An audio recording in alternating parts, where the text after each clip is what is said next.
The unexpected journey. Every engineer dreams of rest, but destiny has a way of calling us back to the circuit. This is the story of one man, one vacation, and one spark that lit up an entire village, and the beginning of a 7-day transformation, from switch to smart. Oh my gosh, so stressed up. I really need to de-stress. All this tech life is draining my biology.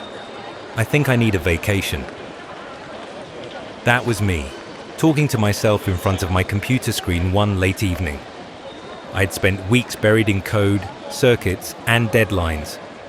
So I made a decision. I'm going home, to the village, to Pra River. It had been years since I last saw my granny, and honestly, I missed her. The woman has bragged about me to every living soul in that village, so I thought, maybe this time, I'll give her another story to tell. I smiled and said to myself, this visit will make her proud. Now, I told myself this would be a tech-free vacation. Total digital detox. But who am I kidding? I still packed a few things. My multimeter, power supply, and a small box of components. You know, just in case Granny needed a tech fix. Truth is, I can't really live without my toys. 2 days later, I set off. The road was long but familiar, dusty, winding, and lined with cocoa trees. Around noon, I rolled into Pra River. The kids saw my car and started chasing after it, barefoot, laughing and shouting, trying to guess who had arrived. I slowed down as I entered Granny's compound. There she was, my sweet old lady, reclining in her lazy chair, listening to her favorite radio program. She sat up, squinting her eyes to see who it was. I jumped out of the car, shut the door, and shouted, "Granny!" Before I could say another word, she was up, walking stick in hand, charging toward me with what I call Usain Boltnik old lady speed. I hugged her tight, lifted her off the ground, and she started calling me by that childhood nickname, which, for the sake of my dignity and copyright laws, I won't mention here. Within minutes, the whole neighborhood had gathered. People wanted to see if all Granny's bragging was true. And from their smiles, I think I didn't disappoint. Just then, I heard a loud familiar voice. "Hey, Asu, Asu, Asu, Masu Abau." I laughed. That must be Mami Ya. Sure enough, she came running.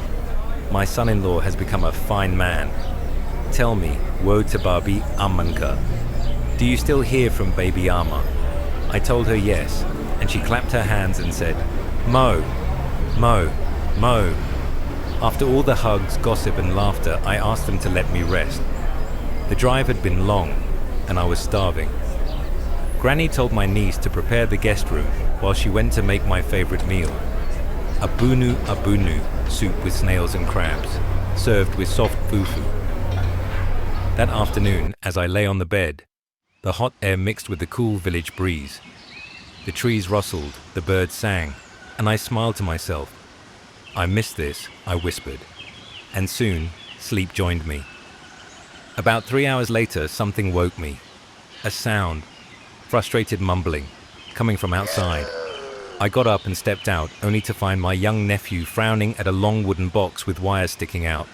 I asked, "What are you doing, son?"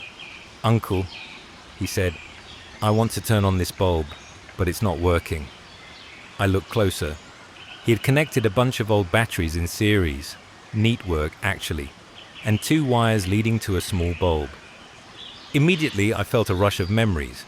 That was me, years ago, curious, stubborn, and probably about to burn something. I took my multimeter and checked.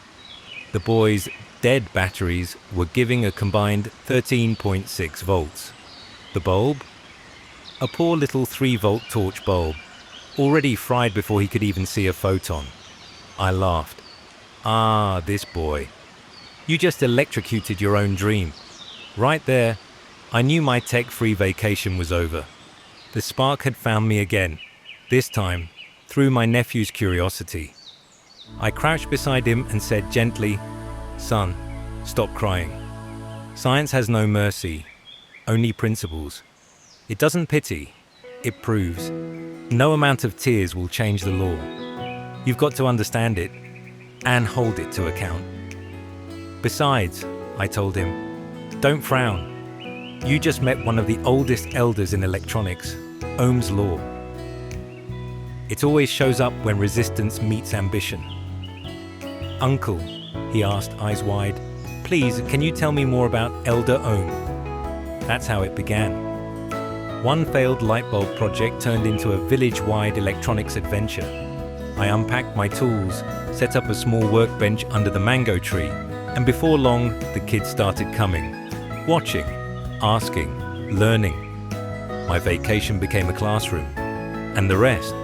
Well, the rest is what you're about to experience in this electronics fast track, from switch to smart. So sit back, grab your notepad, and let's start where it all began. With that burnt bulb, because every great idea starts with a small spark. Let there be light.